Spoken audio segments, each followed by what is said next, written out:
पिछले क्लास में प्रश्न के सही जवाब जो दिया है उनके रैंक बनाया गया है।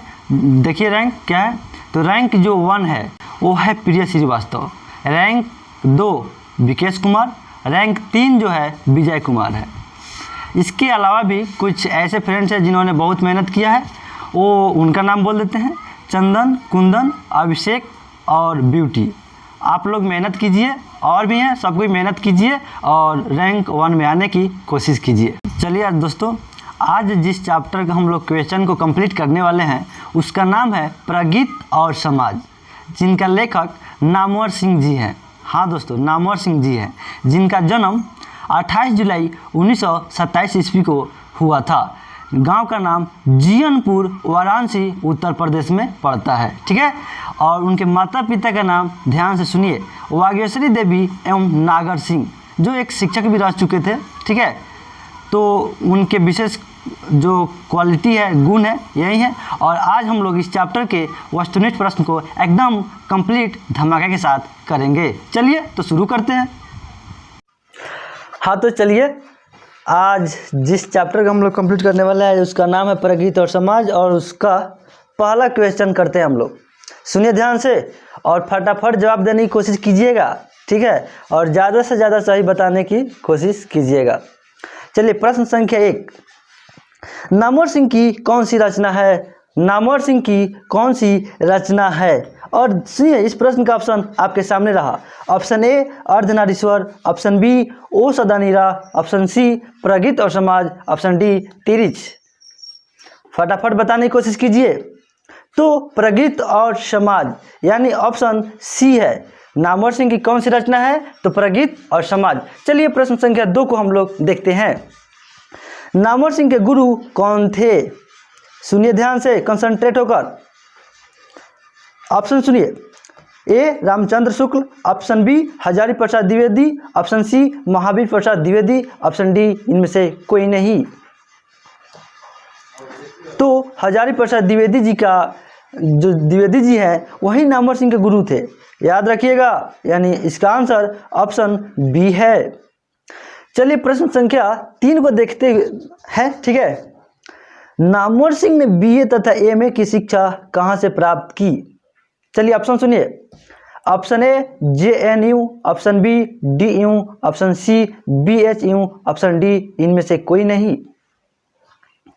तो BHU से नामवर सिंह ने बीए तथा एमए की शिक्षा प्राप्त की थी, यानी आंसर ऑप्शन नंबर सी है। चलिए प्रश्न संख्या अगला को हम लोग देखते हैं।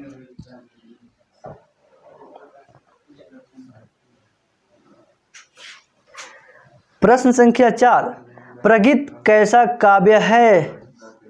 ऑप्शन सुनिए। ऑप्शन ए गीत काव्य, ऑप्शन बी आत्मपरक काव्य, ऑप्शन सी प्रबंध काव्य, ऑप्शन डी इनमें से कोई नहीं। तो प्रगीत जो है प्रबंध काव्य है, यानी आंसर ऑप्शन नंबर सी है। चलिए प्रश्न संख्या 5 को हम लोग देखते हैं। दुनिया को हाथ की तरह गर्म और सुंदर होना चाहिए, यह किस कवि की कविता का अंश है? सुनिए ध्यान से, दुनिया को हाथ की तरह गर्म और सुंदर होना चाहिए, यह किस कवि की कविता का अंश है? सुनिए ऑप्शन आपके सामने। Option A Kedarnath Singh, option B Jaishankar Prasad, option C Subhadra Kumari Chauhan, option D Shamsher Bahadur Singh.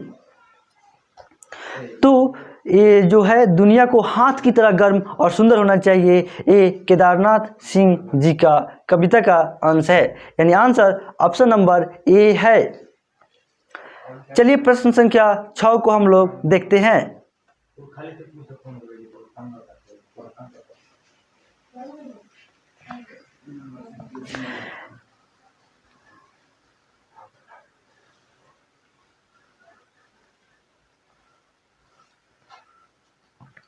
प्रश्न संख्या 6, आचार्य रामचंद्र शुक्ल के काव्य सिद्धांत का आदर्श कौन सा काव्य है?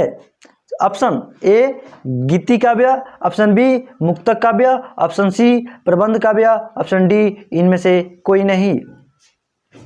तो जो आचार्य रामचंद्र शुक्ल के काव्य है वो प्रबंध काव्य है, यानी आंसर ऑप्शन नंबर सी है। चलिए प्रश्न संख्या 7 को हम लोग देखते हैं। सहर्ष अस्वीकारा हे कवि, सुनिए ध्यान से, सहर्ष अस्वीकारा हे कविता के रचयिता कौन है? बताइए फटाफट। ऑप्शन सुनिए, option A Nagarjun, option B Muktibodh, option C Kedarnath Singh, option D Trilochan. तो मुक्तिबोध जो है वो सहर्ष अस्वीकारा है कविता के रचयिता है, यानी आंसर ऑप्शन नंबर बी है।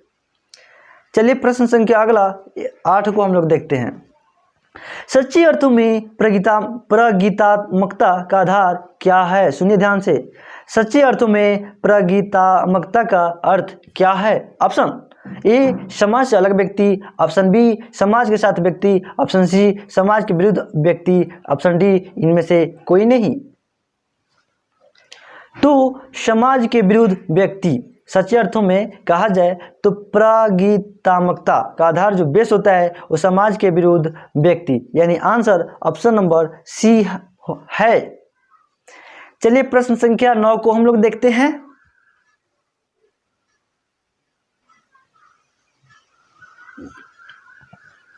हाँ, प्रश्न संख्या 9, पर किसने यह सातों सागर के पार एकाकीपन से ही मानो हार, यह किस कवि के कविता का अंश है? ऑप्शन सुनिए, option A Shamsher Bahadur Singh, option B Muktibodh, option C Nagarjun, option D Trilochan. तो शमशेर बहादुर सिंह जो है इन्हीं के कविता का यह अंश है। पर किसने यह सातों सागर के पार एकाकीपन से ही मानो हार, ये शमशेर सिंह बहादुर सिंह के कविता का ही अंश है। आंसर ऑप्शन नंबर ए है। चलिए प्रश्न संख्या 10 को देखते हैं। नागार्जुन के काव्य संसार के प्रगीत नायक का व्यक्तित्व किस प्रकार का है? नागार्जुन के काव्य संसार के प्रगीत नायक का व्यक्तित्व किस प्रकार का है? और ऑप्शन इस सामने आपके रहा, सुनिए, ऑप्शन ए गंभीर, ऑप्शन बी मनमौजी, ऑप्शन सी निष्क्रिय फकड़, ऑप्शन डी कपटी। फटाफट जवाब देने की कोशिश कीजिए। तो निष्क्रिय फकड़ जो है नागार्जुन काव्य के संसार के जो प्रगीत नायक का व्यक्तित्व है वो कैसा है, किस प्रकार का है? तो निष्क्रिय फकड़ का, यानी आंसर ऑप्शन नंबर सी है। चलिए प्रश्न संख्या 11 को हम लोग देखते हैं।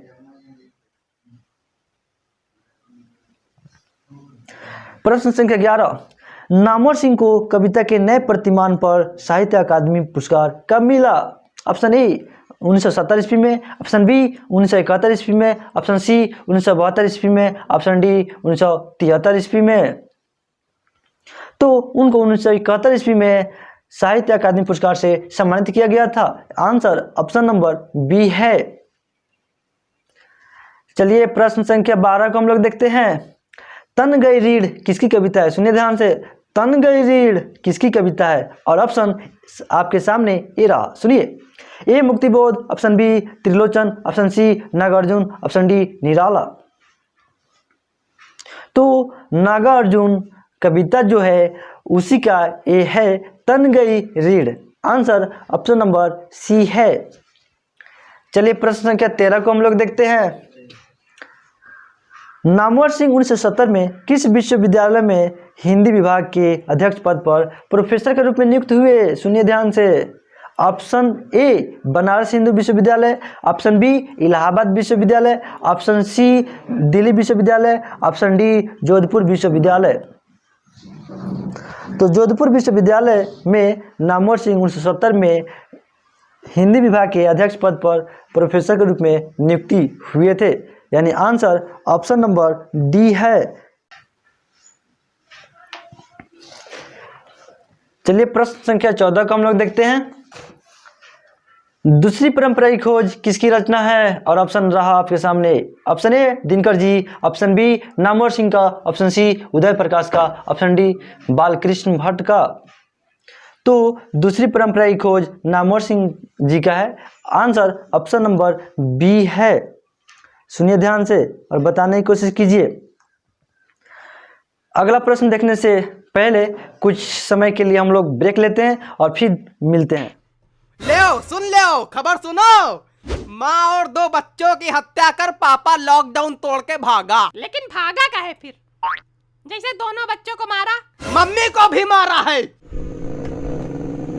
हाँ हाँ सबको मारा शांति चाहिए थी, अब शांति मिल गई। अब वही घर में रहे लाशों के साथ। भागा का है, अगर भाग नहीं था तो मारा का है।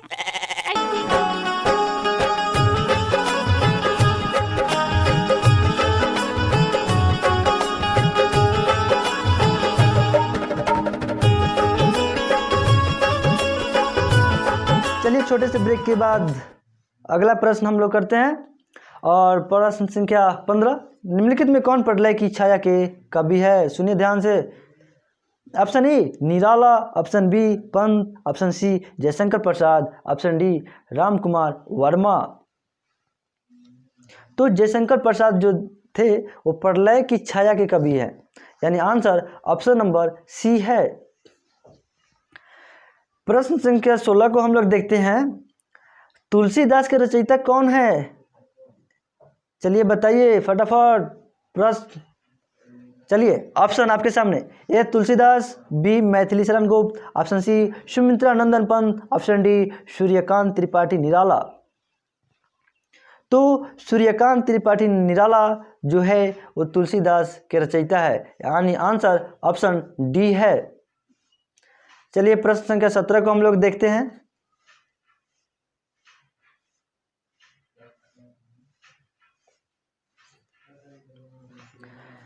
कविता के लिए प्रतिमान के लेखक कौन है?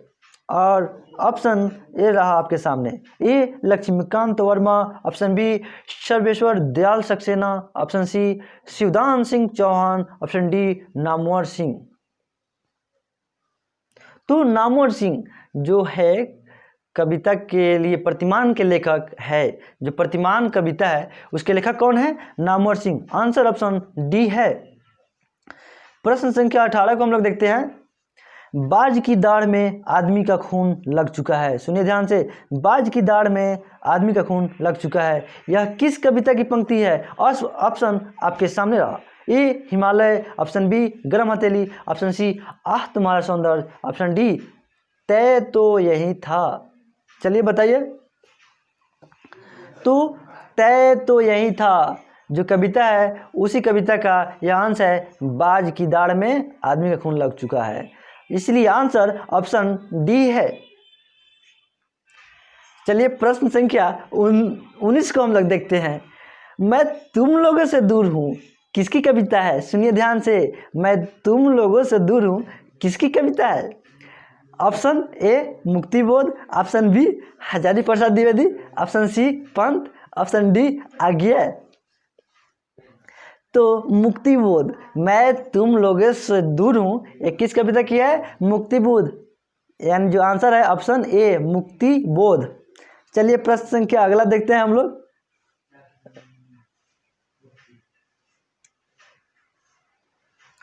हाँ, प्रश्न संख्या 20, नामवर सिंह का जन्म कब हुआ था? चलिए ऑप्शन ए 28 जुलाई 1927 को, बी 20 जून 1925 को, ऑप्शन सी 27 मई 1926 को, ऑप्शन डी 22 मई 1925 को। तो 28 जुलाई 1927 ईस्वी को नामवर सिंह का जन्म हुआ था, यानी आंसर ऑप्शन ए है। चलिए प्रश्न संख्या 21 को हम लोग देखते हैं। कौन सी पुस्तक नामवर सिंह की है? सुनिए ध्यान से। ऑप्शन ए पीली छतरी वाली लड़की, सुनिए ध्यान से, पृथ्वीराज रासो की भाषा, सी अंतराल, डी न आने वाला कल। तो पृथ्वीराज रासो की जो भाषा है इसी पुस्तक किनकी है? नामवर सिंह की। आंसर ऑप्शन बी है। चलिए प्रश्न संख्या 22 को हम लोग देखते हैं। कौन सी पुस्तक नामवर सिंह की नहीं है?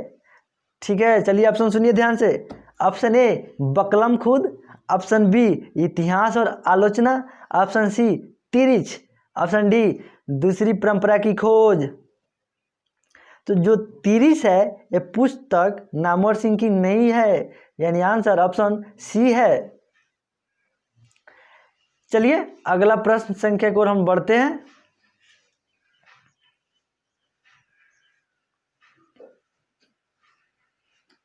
हाँ, प्रश्न संख्या 23, राम की शक्ति पूजा किसकी कविता है? ऑप्शन सुनिए, A Pant, B Dinkar, option C Mahadevi Verma, option D Nirala. Ram ki Shakti पूजा निराला जी की है, यानी आंसर ऑप्शन डी है। चलिए प्रश्न संख्या 24 को हम लोग देखते हैं। प्रगीत और समाज के लेखक कौन है? प्रगीत और समाज के लेखक कौन है? ऑप्शन रहा आपके सामने। Option A Balkrishna Bhatt, option B Jayaprakash Narayan, option C Namvar Singh, option D Uday Prakash. फटाफट बताइए आप लोग, आंसर देने में पीछे मत रहिए, ठीक है। तो नामवर सिंह जो है उन्हीं का प्रगीत और समाज है, यानी लेखक नामवर सिंह जी हैं। आंसर ऑप्शन सी है। चलिए प्रश्न संख्या 25 को हम लोग देखते हैं। नामवर सिंह द्वारा लिखित प्रगीत और समाज क्या है? और ऑप्शन रहा आपके सामने। ऑप्शन ए आलोचना, ऑप्शन बी निबंध, ऑप्शन सी एकांकी, ऑप्शन डी आत्मकथा। तो नामवर सिंह जी द्वारा लिखित जो प्रगीत और समाज है वो निबंध है, इसलिए आंसर ऑप्शन बी है। चलिए प्रश्न संख्या 26 को हम लोग देखते हैं।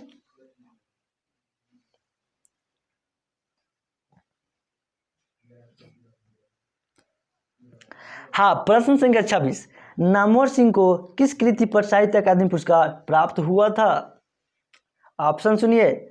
ए कविता के नए प्रतिमान पर, ऑप्शन बी कहानी नई कहानी पर, ऑप्शन सी पृथ्वीराज रासो की भाषा पर, ऑप्शन डी इतिहास और आलोचना पर। तो कविता के नए प्रतिमान पर उनको यानी नामवर सिंह को साहित्य अकादमी पुरस्कार के लिए चुना गया था और सम्मानित भी किया गया था। आंसर ऑप्शन ए है। चलिए प्रश्न संख्या 27 को हम लोग देखते हैं। नामवर सिंह प्रधान संपादक कौन थे? सुनिए ध्यान से। ऑप्शन ए हंस के, ऑप्शन बी सरस्वती के, ऑप्शन सी वागर्थ की, ऑप्शन डी आलोचना त्रैमासिक के। तो आलोचना त्रैमासिक के जो नामवर सिंह प्रधान संपादक थे, एडिटर थे, इसलिए आंसर ऑप्शन डी है। चलिए प्रश्न संख्या अगला देखते हैं।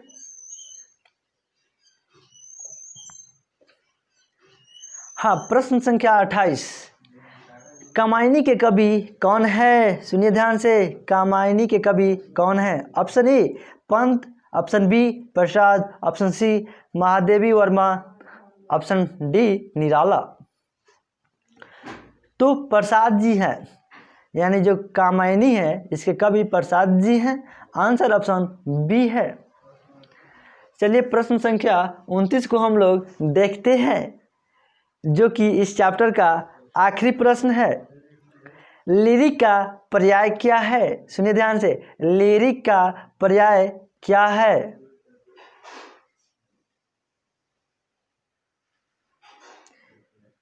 यानी ऑप्शन बोलते हैं, सुनिए ध्यान से। ए प्रगीत, बी कथा, ऑप्शन सी जीवनी, ऑप्शन डी कल्पना।